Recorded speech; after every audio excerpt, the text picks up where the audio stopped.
A little preventive maintenance on this DEF injector. I think it's worthwhile.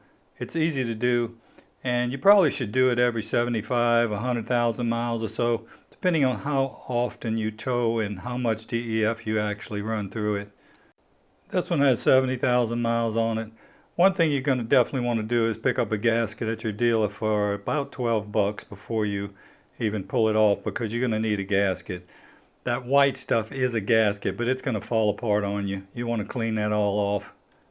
You can see we've got some light crystallization there. By the way, this is almost 100% either peak or peak platinum. Very little peak platinum, mostly peak over the life of this thing.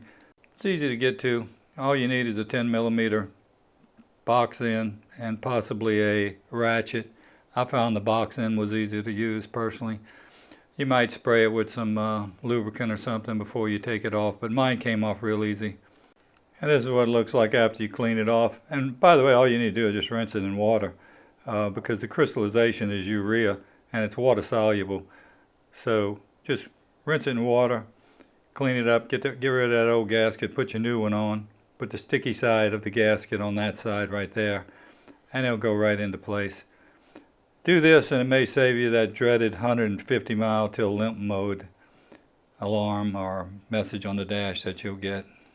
There's a lot of good YouTube videos that go into detail on exactly how to remove it and what to do, better than mine.